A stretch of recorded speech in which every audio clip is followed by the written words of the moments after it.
Welcome at home with Stacy Encourage, where you will find me busy creating clean products, preserving, planning delicious, nutritious meals for my friends and family. It is officially the fall and winter season, and these are some staples I keep in my pantry that helps my family with sore throat, boosting immunity, probiotics, and much, much more. And we are starting off with organic fresh ginger. Now, you do not want to peel the ginger. You want to use a knife or a spoon and scrape the skin away from the ginger.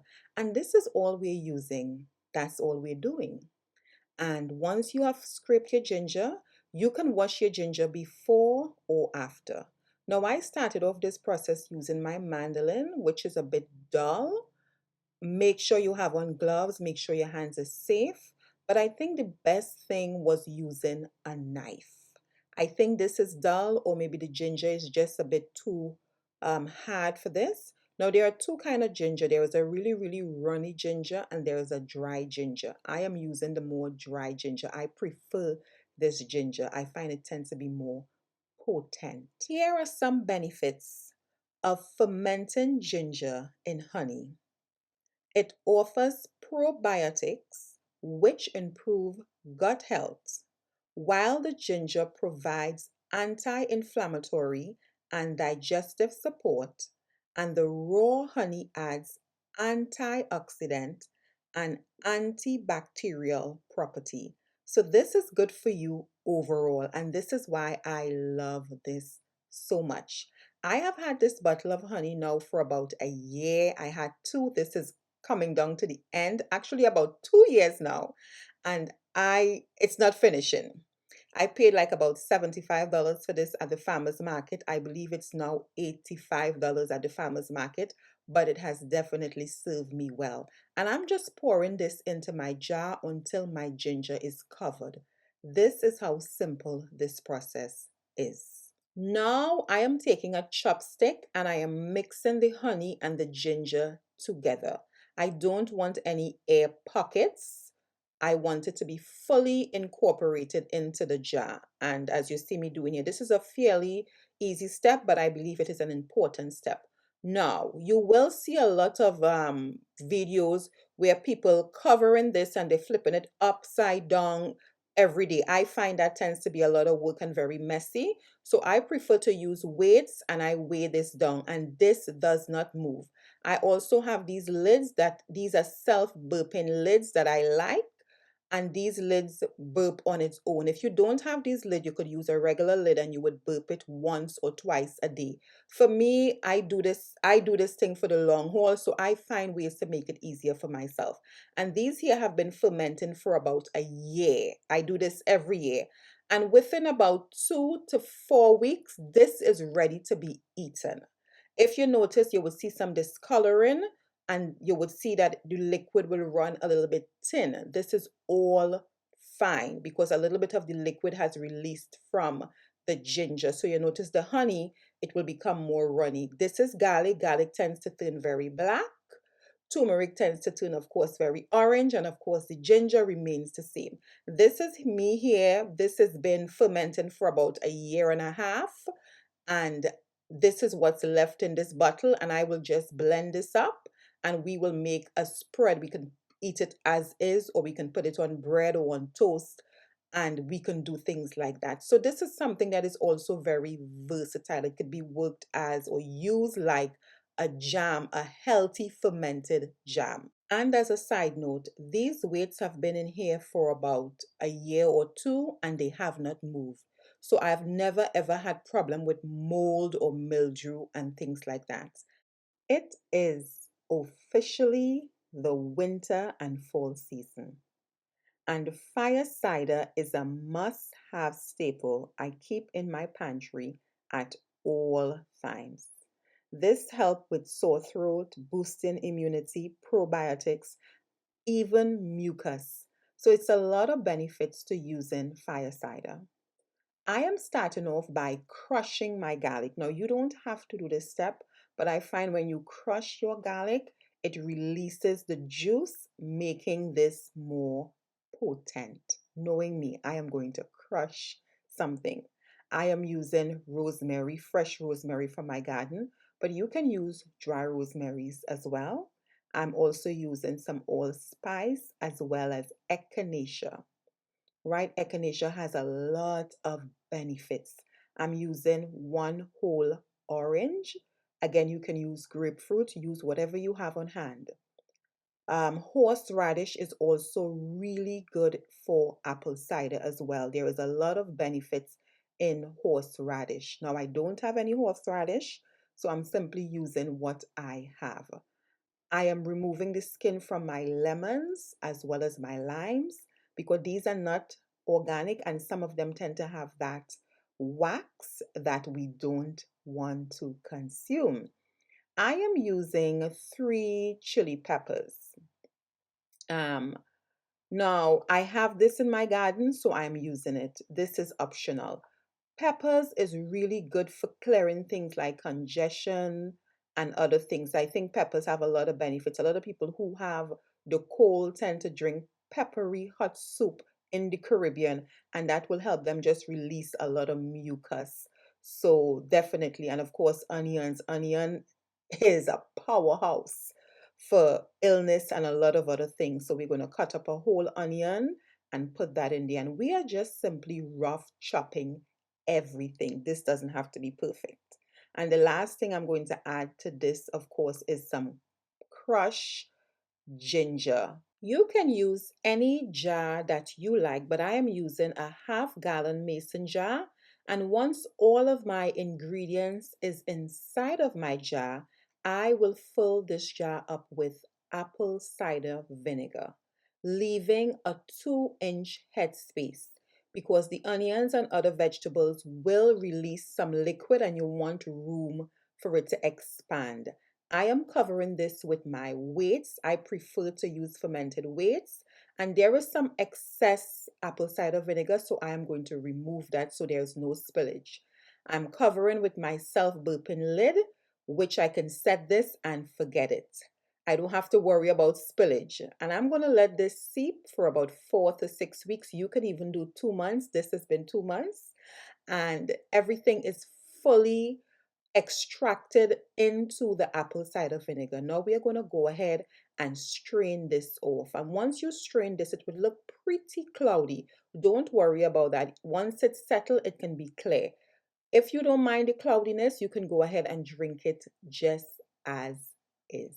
Fire cider is an herbal tonic with benefits like immune support, improving digestion, and anti inflammatory effects due to its ingredients like garlic, ginger, and of course, if you add horseradish and apple cider vinegar.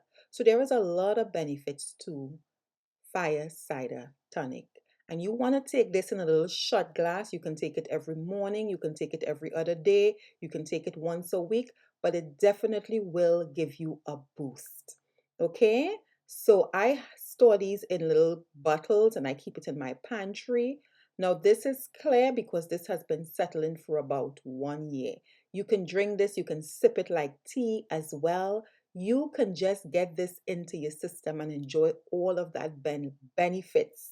It is officially the winter and fall season, and sea moss is a must have staple in my fridge. I keep it in my fridge at all times. Now, I will say start off with 2 ounces of sea moss. You don't want to do too much at a time. And give this a good wash and let this soak for about 30 minutes. It's just going to help release any debris that your sea moss might have. Rinse it off and let it soak for another 30 minutes. 30 minutes later, I am washing my sea moss thoroughly. I like to wash my sea moss thoroughly within the first 1 hour because I like to retain most of my nutrients in my sea moss. So you want to wash this because it's soft, but it's not as soft as it will get, but it should be soft enough to remove any debris. And you want to wash this, I would say, about 4 times, but wash it until there is no debris or no stones or no rocks in your sea moss.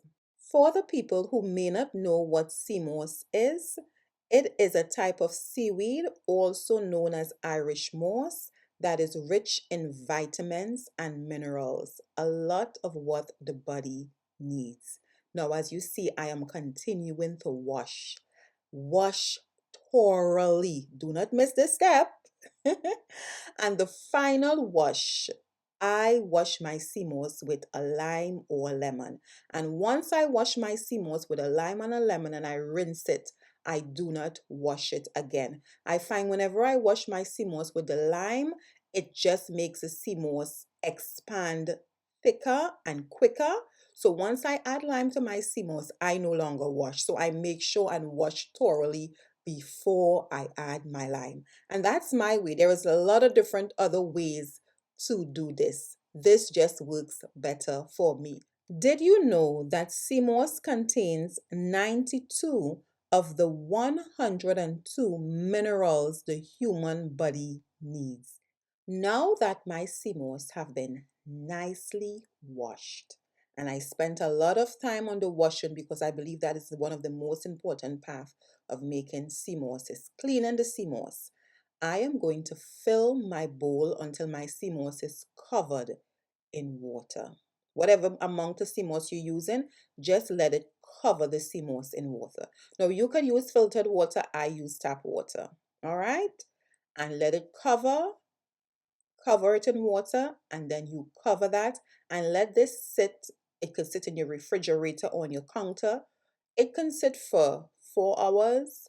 If you want to have it longer, put it in the fridge. If you're busy, let it sit there overnight, covered. But I would say 4 hours to 6 hours. Let it sit and expand. But everything is clean. You don't want it to ferment. So if the place is warm, definitely keep it in a place where it's not going to ferment. I'm going to pour that into my pot. I don't need to rinse it. I don't need to throw my good water out. I tend to add 2 bay leaf and some allspice, and I am going to boil this until this gets soft. And this is a tip. In this step, you don't necessarily have to boil your sea moss. You could actually blend this in a high-powered blender and you would be done. But in this step, I am doing the boiling method. But you can also blend it without adding any heat if you don't want to add heat to this. Or just simply warm it and blend it. So there's many ways you can do this. Okay, I want to do the boil method, not over boiling.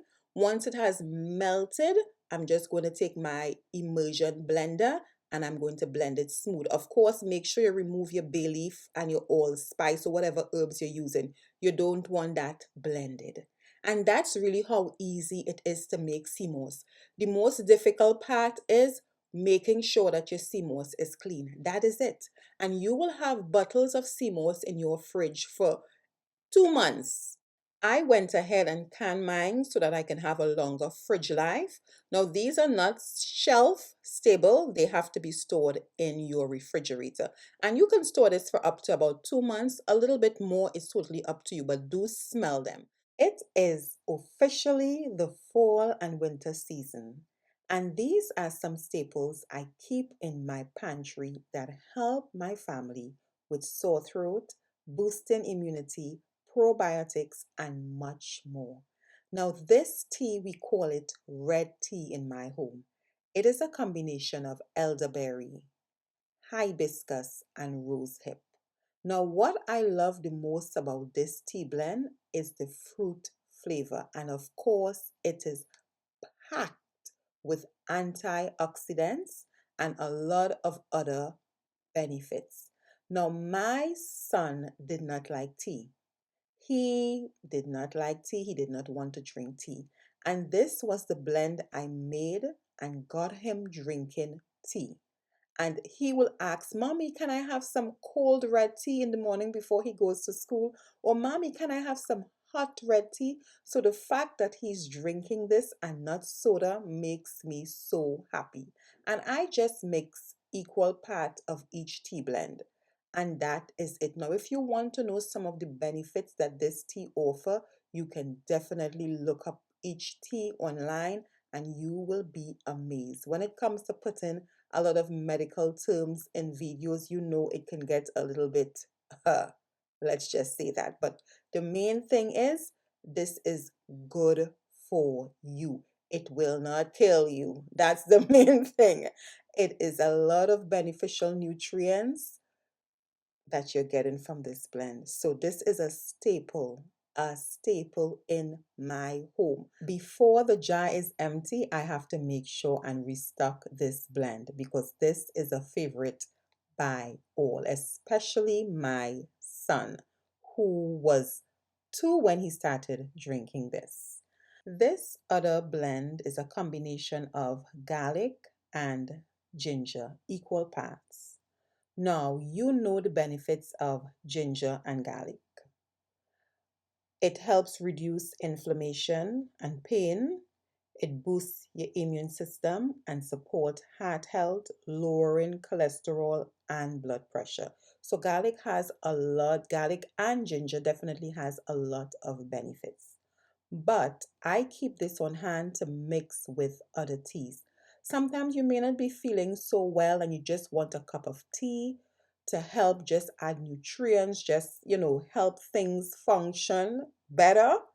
We pull this out and we may mix it with some lemons, we may mix it with some limes, we may mix it with some honey, we may mix this blend with some uh, mint. So we keep this blend on hand to mix with other things or sometimes drink it as is. You can brew this for 10 minutes, 5 minutes, 20 minutes, you based on how strong you want it. So I definitely think garlic and ginger is meant to keep on hand. You definitely have to have a blend. And last but not least, I keep mint leaves on hand. Now, I have mint tree that grows out of control. I'm constantly trying to tame, so I don't think anyone should be buying mint. It is too easy to grow. I keep a big old jar of mint and I keep restocking and refilling. And mint is very soothing. You definitely have to have your mint, and it mixes really well with other teas and other blends. This is one of those recipes that I need you to try. It is very hydrating and very soothing, especially when you are not feeling well. It is very easy to make. Now, this is not a broth. It does not have the collagen, but it is a stock. This was cooked for about an hour and a half. You could even cook it for 2 hours. Broth tends to cook longer. And all I'm doing is I'm cutting up my vegetables. That's my carrots, my celery. I'm using 1 large onions. I'm using about 2 to 3 cloves of garlic. And I will have the recipe all throughout the video or in the beginning of the video. So you will see exactly what I am using. And you are simply rough chopping everything. It does not have to be perfection. Okay, there are some steps that is mandatory, and steps like these, you don't have to cut it up perfect. Now, I have already made this 3 times since speaking to you. So you might see other little clips in and throughout the video. I know I am rambling on. I'm using 2 bay leaves, some allspice, as well as some peppercorn. That's how simple it is. I am using thyme. You can use fresh or dry. I'm also using salt. You will adjust the salt as you go along. I'm also using about a tablespoon of tomato paste as well. This is optional, but it does add more flavor. And the star of the show is 1 pound of ground beef. Now I am starting off by melting. This is, I believe it is either, I think it is chicken stock, the fat from the chicken stock. I'm adding that to a pot and I'm adding my onions. Now, you don't want it to be too hot to have things burning, but I want to add this to my pot for about, I would say about 5 minutes until everything is nice and soft. Then you want to go ahead now and add your garlic. So keep an eye on this. Stay close to the pot. You don't want anything burning. And then add your ground beef.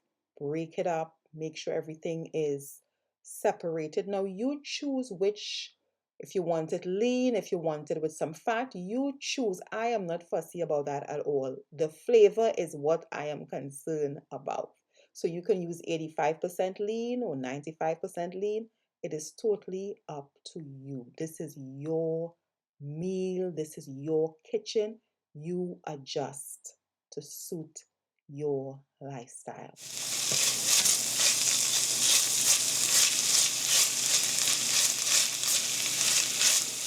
Add your spice and seasoning blend once your ground beef have been fully cooked and there is no red bits left. Give that a good stir, and now we're going to add our vegetables. Give it a stir once you add your vegetables. You do not have to let your vegetable cook through in this step. Once you finish stirring and everything is fully incorporated, go ahead and add your 9 cups of water. Give it a stir, and we want to bring this up to a boil on low. So cover and allow this to come up to a boil on low, not a rolling boil. Once it comes up to a boil, you want to cover your pot once again and let this simmer on low for an hour and a half. And this is what you will have: the most delicious stock you have ever tasted. Now we want to go ahead and strain this, and we will have delicious, soothing, hydrating stock for the winter season. You could even go ahead and make a big pot of soup right now with this. This is delicious. I have perfected this recipe and I have all different versions of this recipe. This is like the base recipe. Now here I am making this shelf stable. I'm going to can this. So all I'm doing is simply filling my jar with my stock. Now you can go ahead and remove the fat. I didn't do that here. I wanted a little extra fat, but you can go ahead and let this cool, put it in the fridge and skim off the fat on the top. It's not really that much. It doesn't bother me. Now what is important to me is squeezing the excess juice from the scrap, because this tends to have a lot of flavor. It may be thicker, it may be more cloudy, but I love this path. It is more concentrated. So I'm going to take that and I'm going to continue to fill up my jar. So this is whatever excess. Once you strain it, you will get some excess scrap or excess debris. Clean the rim of your jar. Make sure to do it 2 times. You can go ahead and debubble. As you can see, the fat is being settled to the top. Again, it's not too much. Cover your lid. Of course, we started with warm jars, and we are going to pressure can this for about 20 to 25 minutes on high. Now, this is another batch I made. And as you can see me here, I am removing the excess fat, and I do use my fat. It's like a tallow, and I'm straining it through a fine mesh strainer. And these are the 3 ways I like to store my stock. Of course, you saw me canning. I also love using ice cubes to pop into soup and just warm up, and I love freezing in little containers. Every kitchen is different, but these are a few tips that help me run my kitchen efficiently. I have gotten into the habit of measuring my food. I use a scale. I've learned to use a scale in grams and ounces. I also use measuring spoons as well as measuring cups. It has become like second nature, to the point where I know how much a tablespoon of salt look like. I know how much a teaspoon of salt look like. So those are some things that I've implemented in my home that helps me run my kitchen efficiently. Another thing I practice to keep waste at a minimum. If I am not going to be able to use, let's say, a banana, or it is overripe, I cut it up and I freeze it. So any type of vegetables, any type of banana, any type of fruit, any type of herbs that is in my home and I know I'm not going to be able to use it up, I either blend it in some olive oil if it's a lot of herbs, or I simply cut it up and I freeze it, and I have a dehydrator, I will dry it. So I try to use everything in my fridge that I know is prone to spoilage before it spoil, or I cut it up and I freeze it. Even oranges, you can cut it up, you can squeeze the juice, lemons, anything that will spoil, you can freeze. And it usually lasts in your fridge for about 3 to 6 months. You all have heard me say this before. When produce are in season, even if it's one extra pumpkin, buy it, cut it up, and freeze it. Ginger is in season, so here you see me preserving ginger. Garlic is in season, so here you see me preserving garlic. And these will come in so handy. Now, I know you can buy this already made, but when things are in season and it's stored, the flavor is on match. Plain and simple, it is on match. Hope these tips were helpful. Thanks for watching At Home with Stacy and Courage, and I will see you in the kitchen in a bit. Talk to you later. Bye.